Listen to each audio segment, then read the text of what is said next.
Hi friends, మనకి OnePlus నుంచి త్వరలో ఒక కాంపాక్ట్ ఫోన్ మనం చూడొచ్చనమాట. వన్‌ప్లస్ 13 ఇది మనకు అఫీషియల్‌గా చైనాలో లాంచ్ అయిపోయింది. బట్ మన ఇండియాకి అయితే రాలేదు. అంటే త్వరలో వస్తదనుకోండి. అండ్ మనకి ఇది ఫస్ట్ టైం వన్‌ప్లస్‌లో ఈ మొబైల్ లాంచ్ అవ్వడం అనమాట. అండ్ మనకి దీనికి సంబంధించిన ప్రైస్ డీటెయిల్స్ గానీ, అలాగే స్పెసిఫికేషన్స్ అన్నీ గానీ తెలుసుకుందాం. గైస్, నా కంటెంట్ మీకు వర్త్ అనిపిస్తే సబ్స్క్రైబ్ అవ్వండి. వీడియోకి అయితే లైక్ కొట్టండి గైస్. లైక్ కొట్టడం అయితే మర్చిపోద్దన్నమాట. Welcome back to our channel Dwaraka tech Telugu. First మనము ఈ మొబైల్ సంబంధించిన డిజైన్ అండ్ బిల్డ్ క్వాలిటీ చూసినట్టయితే ఇది మనకి ఫ్రంట్ అయితే ఫ్లాట్ డిస్ప్లే ఉంటుంది.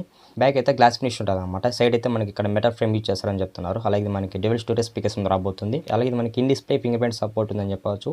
ఇది మనకి ఆప్టికల్ అనమాట. చాలా ఫాస్ట్ అన్లాక్ అవుతుందని చెప్పొచ్చు.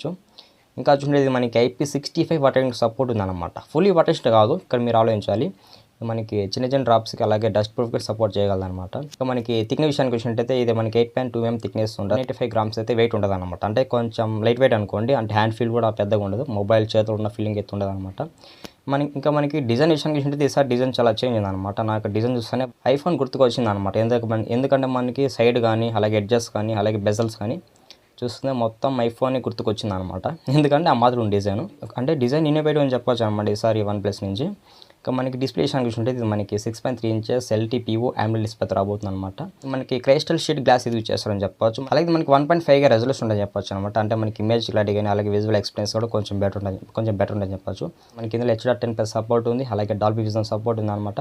అంటే మనకి డాల్బీ విజన్ ద్వారా చాలా వరకు యూజ్ ఉంది అనమాట. అంటే మనకి ఏమైనా స్ట్రీమింగ్ కానీ గేమింగ్ ఆడేటప్పుడు చాలా బాగుంటుంది అనమాట. మనకి క్వాలిటీ అనేది మనకి 120 Hz అయితే రిఫ్రెష్ పెట్టారని చెప్పొచ్చు. ఇది మనకి ఫస్ట్లో చెప్పాలి, బట్ ఇప్పుడు చెప్తాను అన్నమాట, ఏమనుకోదండి. ఇది మనకి ఇక్కడ HDR VVID చెప్తున్నారు అనమాట. యాక్చువల్గా దీనివల్ల చాలా వరకు యూస్తుంది అనమాట. అంటే మనకి ఏమైనా పిక్చర్ క్వాలిటీ కానీ ఏమైనా మన ఫోటో తీసేటప్పుడు ఈ ఫీచర్ అనేది ఆ టైంలో యూజ్ అవుతుంది అనమాట. అంటే మనకి ఇమేజ్ క్లారిటీని మ్యాక్సిమం అయితే ఇంప్రూవ్ చేస్తుందని చెప్పవచ్చు. HDR VVID అనేది మ్యాక్సిమం 1600 nits అయితే పీక్ పెట్టారనమాట. మేజర్ మనకి అవుట్డోర్ విజిబిలిటీ కొంచెం బెటర్ ఉంటుంది అనమాట ఈ బ్రైట్నెస్తో. ఇంకా ఫైనల్గా డిస్ప్లే చూసినట్టయితే మనకి ఈ డిస్ప్లే అనేది చాలా బెటర్ అనమాట. యాక్చువల్గా మీరు ఏమైనా గేమింగ్ కానీ ఏమైనా మూవీస్ చూసే వాళ్ళకి ఈ డిస్ప్లే చాలా బాగుంటుంది అనమాట. అంటే నాకు ఈ డిస్ప్లే ఫస్ట్ ఇంప్రెషన్ చాలా బాగా నచ్చింది. ఇక్కడ మనకి లేటెస్ట్ ప్రాసెసర్ అయితే యూజ్ చేస్తారు.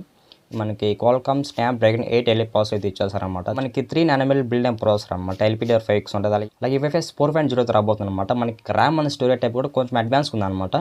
యాక్చువల్గా ఇలా ఉన్నట్లయితే మనకి డాక్యుమెంట్స్ అన్ని కూడా ఈజీగా హ్యాండిల్ చేయగలదు. ఇంకా మనకి ఈ ప్రాసెసర్ విషయానికి ఉంటే మనకి ఈ ప్రాసెసర్ అనేది ఎటువంటి గేమ్ అయినా కూడా చాలా బెస్ట్ పర్ఫార్మెన్స్లో మీకు ఆటోమేట్ చేస్తుంది అనమాట.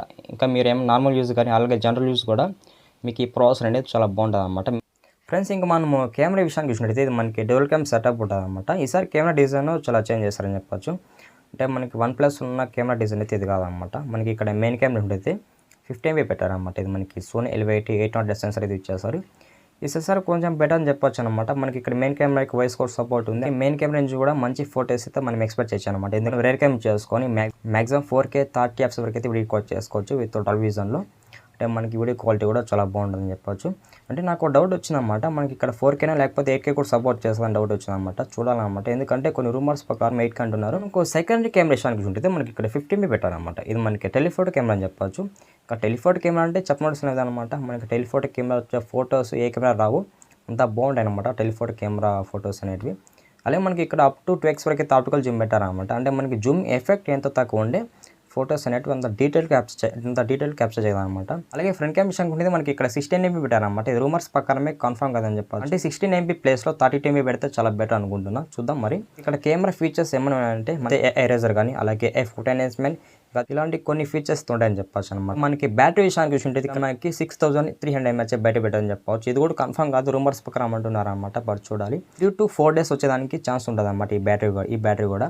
ఇంకా చూడండి, మనకి ఇక్కడ 80 watts అయితే ఛార్జింగ్ సపోర్ట్ ఉందని చెప్పవచ్చు. 80 watts అంటే 1 hour లోపలే ఫుల్ ఛార్జ్ అవ్వచ్చు. మనకి ఇది ప్రైస్ విషయానికి వచ్చినట్టయితే మన ఇండియా మార్కెట్కి ఎంత ప్రైస్ రాబోతుంది అంటే నా ఎక్స్పెక్టేషన్ ప్రకారం 50K లోపల రావచ్చు అనుకుంటాను అనమాట. బట్ చూడాలి. ఎందుకంటే మనకి ఇందులో ఫీచర్స్ చూస్తుంటే ఆ లెవెల్లో ఉన్నాయని చెప్పొచ్చు అనమాట. ఎందుకంటే మనకి ఇది ఫ్లాగ్షిప్ ఫీచర్స్ అని చెప్పొచ్చు. కాబట్టి మనకి ప్రైస్ కూడా కొంచెం ఎక్కువే ఉంటుంది అనుకుంటాను అనమాట. ఇది గైస్ ఇవాళ వీడియో. నెక్స్ట్ వీడియో మళ్ళీ కలుసుకుందాం. గైస్, నా చిన్న రిక్వెస్ట్ అంటే మన వీడియోని ఎవరన్నా కొత్తగా వాచ్ చేస్తుంటే లైక్ సబ్స్క్రైబ్ అయితే కొట్టండి గైస్.